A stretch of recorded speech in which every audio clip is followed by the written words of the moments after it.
हम भारतीयों के सभी संस्कार जल से ही संपन्न होते हैं। ओम अपवित्र वा सर्वावस्थागतो पिबा यही स्मरेत पुंडरीकाक्ष। पवित्र होना हो, संकल्प करना हो, तिलांजलि, श्रद्धांजलि, जलांजलि, स्नान, अभिषेक,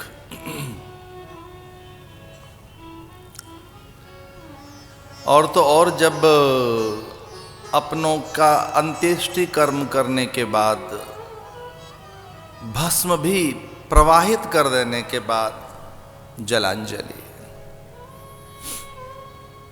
पितरों को फिर से पानी।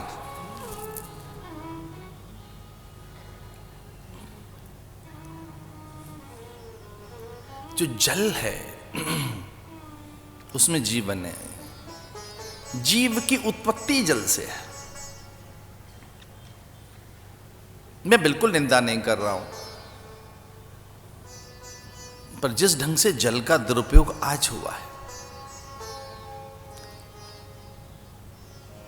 एक बहुत ही चौंकाने वाली बात। 2004 के सिंहस्थ कुंभ में उज्जैनी में जब हम आए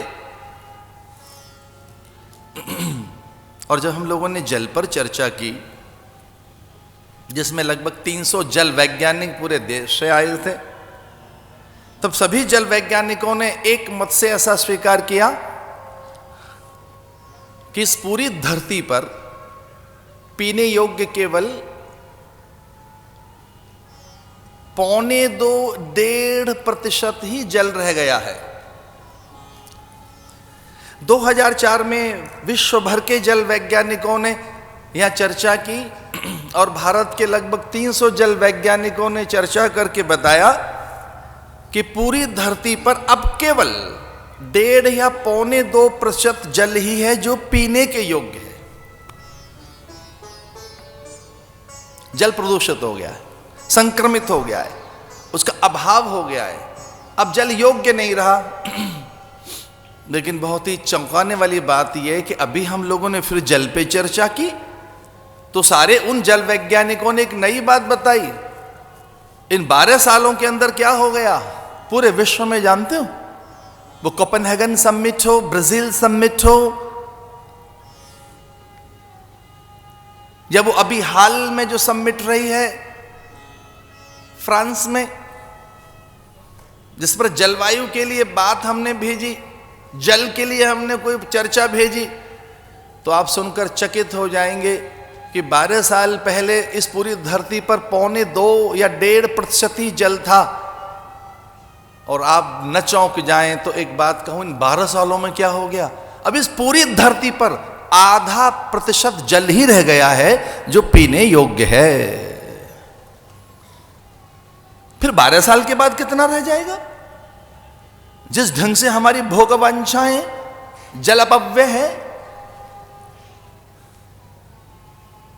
जिस ढंग से ये नर्मदा सिसक रही है, क्षिप्रा मृतप्राय है, काली सिंध, केन, कौशकी, चंबल, यमुना, गंगा,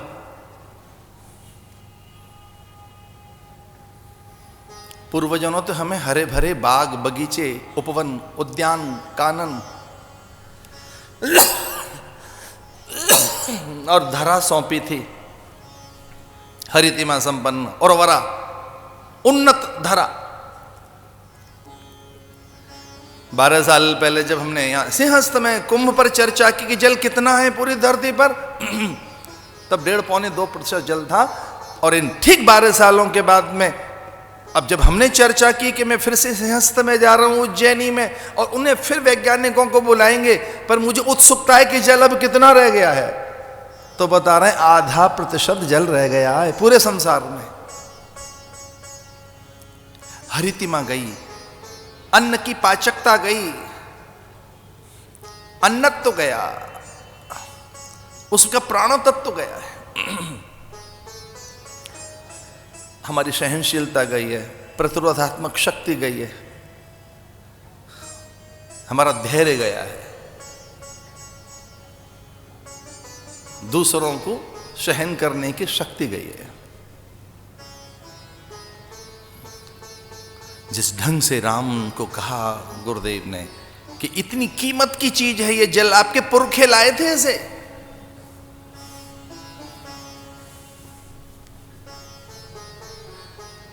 तो कोपेनहेगन हो या वो ब्राजील समिट हो या वो फ्रांस में अभी ये जो जलवायु पर चर्चा हुई, और उससे पहले भी जो चर्चा हुई थी ब्राजील समिट में, उसमें दो बातें चलकर आई, आपको बहुत आनंद मिलेगा।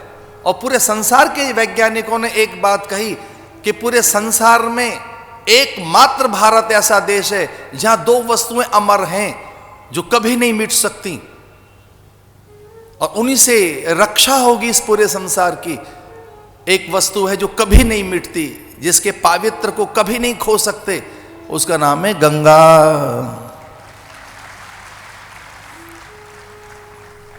और इस मानव जाति को बचाना हो, ह्यूमैनिटी को बचाना हो, मानवीय सभ्यता संस्कृति को बचाना हो, ये बहुत कीमत की चीज है। मनुष्य बचा रहा है इस धरती पर।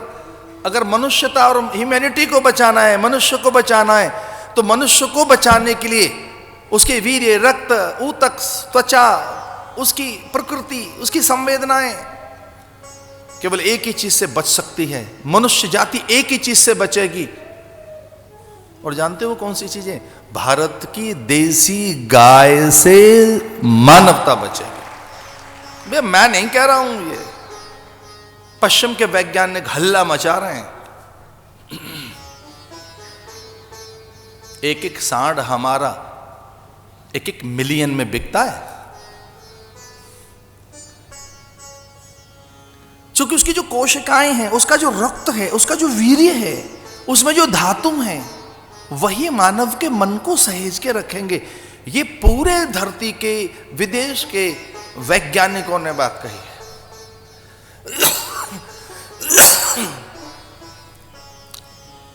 To kill cow means to end humanity, to end life. तो इन 35 सालों में पूरे पश्चिम के वैज्ञानिकों ने चिल्ला चिल्ला कर एक बात कही है कि अगर धरती को बचाना हो तो गंगा को बचाइए, और भारत की गौ को बचाओ तो मानवता बचेगी। हम तो गंगा के किनारे रहते हैं, लंबा समय वहीं बीता है, मैं तो गंगा के किनारे वाला हूं। जन्म हुआ तो वही जल मेरे भीतर गया, वही अन्न।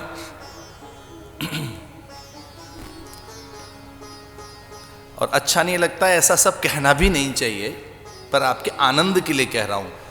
मेरे उदर में, मेरे कंठ में कोई दूसरा जल नहीं जाता सिवा गंगा जल के। जिस दिन मुझे भनक लग गई थी कि गंगा प्रकृति, मानवीयता, मनुष्यता, दैवत्व को सहेज के रखती है, तो मैं उछल पड़ा था। और मैंने माँ से कहा, माँ मेरा व्रत है कि मेरी जिह्वा पर, मेरे कंठ में, मेरे उदर में अब कोई और जल नहीं जाएगा, मेरी रक्षा करना माँ। तो कभी कभी जब मैं अमेरिका जाता हूँ तब एक आध दिन संकट हो जाता है फ्लाइट में, अन्यथा तो कई वर्षों से जिस दिन ये भनक लगी कि गंगा उदारता, पावित्र और ऐन्द्रिक संयम के लिए एकमात्र औषधि है, तब से गंगा का व्रत बहुत से साधुओं ने लिया। उसके स्पर्श में ही स्फूर्ति है। तो भगवान ने ये बात कही, शंकर ने, किंचित हिता, भगवद गीता, गंगा जल लव कणिका पिता। आपके कंठ में से एक बार गंगा जल उतर जाए, गौ का रस उतर जाए, आपके कान में एक बार गीता के कुछ रहस्य उतर जाएं। एक और बात, आपकी बुद्धि सधी रहे और आप गायत्री अथवा गुरु मंत्र जपते रहें, और एक दिन ऐसा हो कि गुरु से आपके संवाद हो जाएं, तो जीवन बन जाएगा। किंचित धीता भगवद गीता, गंगा जल्लभ कणिका पीता। तो पश्चिम के जल वैज्ञानिकों ने 12 मानक बताए। जल के पवित्रतम गुण 12 हैं, 12 तत्व हैं। अगर किसी जल में, तो वो पवित्र है, वो बड़ा महान है जल। लेकिन पश्चिम के वैज्ञानिक ये बात कहते हैं कि 12 केवल पवित्र जल में हैं, लेकिन 2 अतिरिक्त गुण भारत में गंगा जल में हैं। जो प्योरिटीज हैं, इंप्योरिटीज हैं, वाटर कल्चर करने के बाद जो जल के दिव्य तत्वों की गणना की कि जल में कितने तत्व हैं, 12 है, लेकिन गंगा में 2 अतिरिक्त हैं। तो जानते हो वो 2 अतिरिक्त कौन से हैं? एक तो लोक कल्याण के लिए और दूसरा भैया परलोक सिद्धि के लिए। इहलोक और परलोक की सिद्धि के लिए ये 2 एलिमेंट एक्स्ट्रा हैं। एक का नाम तो रख दिया बायोफेज, कि चलती रहे, बहती रहे, निरंतरता, अविच्छिन्नता, उसका सातत्य, उसकी गति, स्फूर्ति, और उसमें जो एक प्रवाहमानता है, अगर वो उसकी अविरलता, निर्मलता अगर उसके आसपास रही तो एक तत्व तो उसके बहते रहने से उसमें बना रहता है। दूसरा जल वैज्ञानिक कहते हैं हमारे हाथ नहीं लगा है, वो कुछ अदृश्य है। तो वो कौन सा है? बोले उसी में कोई अत्यंत दिव्यता है, भगवदीय गुण है उसमें।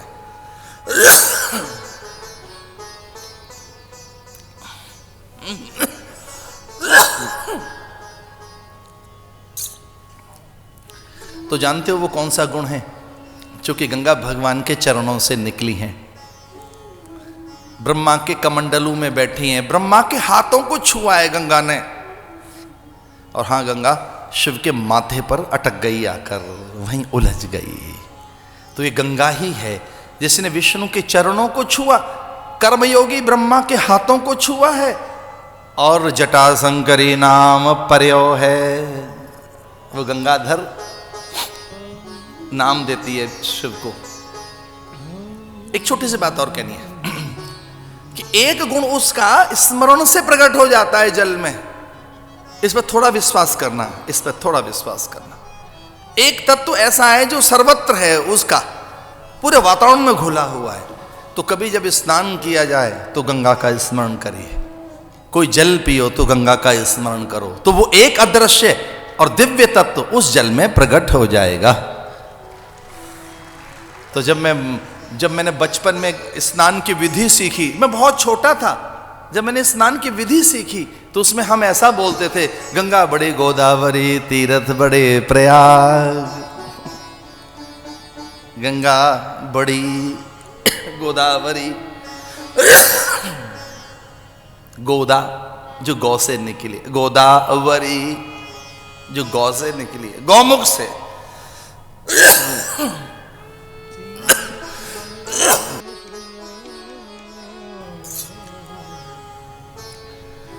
गंग सकल मुद मंगल मूला, सब सुख हरण करण भव शोला। तो गंगा का स्मरण, गंगा का स्नान ऐसे अगर कहीं भी कर रहे हैं आप, आज ध्यान कर लिया आपने, बुद्धि शुद्ध हो जाएगी। 2 बातें याद रखना, करना, ये मेरा आपसे निवेदन है, 2 काम जरूर करना। जब भी कभी जल पियो तो पवित्र गंगा का स्मरण करना, और जब कभी भोजन करो तो नारायण का ध्यान करना।